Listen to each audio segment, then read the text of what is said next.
សួស្តីអ្នកនរគ្នាថ្ងៃនេះខ្ញុំបង្ហាញអ្នកនរគ្នាអំពីការប្រើប្រាស់ Makeup Interactive Smart Screen របស់ពួកយើងឥឡូវពួកយើងសូមធ្វើការចេញទៅ interface home screen របស់ពួកយើងសិនចឹងនៅពេលអ្នកគេចេញមកអ្នកនរគ្នាអាចធ្វើការ set នៅ app ឬក៏កម្មវិធីផ្សេងៗនៅក្នុង navigation bar របស់យើងពីជំហានហ្នឹងគឺគេអាចធ្វើការ set app ទាំងអស់ដែលយើងបាន download ហើយមួយនេះវិញគឺជា function menu ដែលអ្នកនរគ្នាអាចធ្វើការបន្លំនៅពន្លឺឬក៏បន្លំទៅសំឡេងតាមដែលអ្នកចង់បាន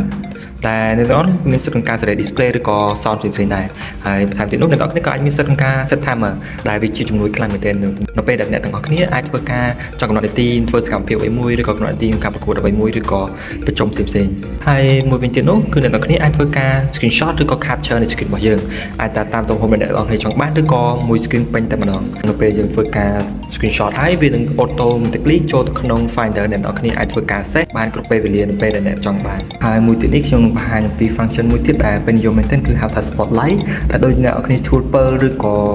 ភ្លើងនៅក្នុងឆាកចឹងដែលអ្នកនរគ្នាអាចធ្វើការ focus ឧទាហរណ៍ថាឲ្យសិស្សអ្នកនរគ្នា focus ទៅលើអក្សរអីឬក៏ពេលនៅ meeting អ្នកនរគ្នាអាចប្រើប្រាស់ដើម្បីឲ្យអ្នកប្រជុំហ្នឹងគាត់ focus ទៅលើចំណុចណាមួយអ្នកនរគ្នាអាចប្រើចំណុចហ្នឹងក្នុងការប្រៀបរួមទៅតាមចំណុចដែលអ្នកចង់បាន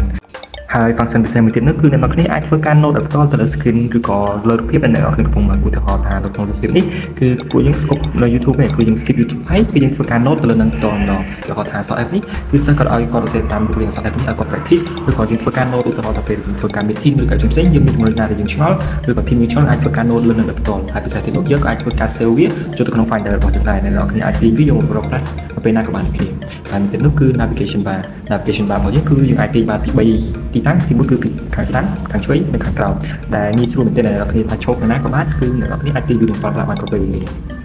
ចឹងសម្រាប់ព័ត៌មានបន្ថែមអ្នកនរគ្នាអាចធ្វើការឆាតមកកាន់ page របស់យើងផ្ទាល់ឬក៏តាម Telegram របស់យើងក៏បានដែរអរគុណច្រើន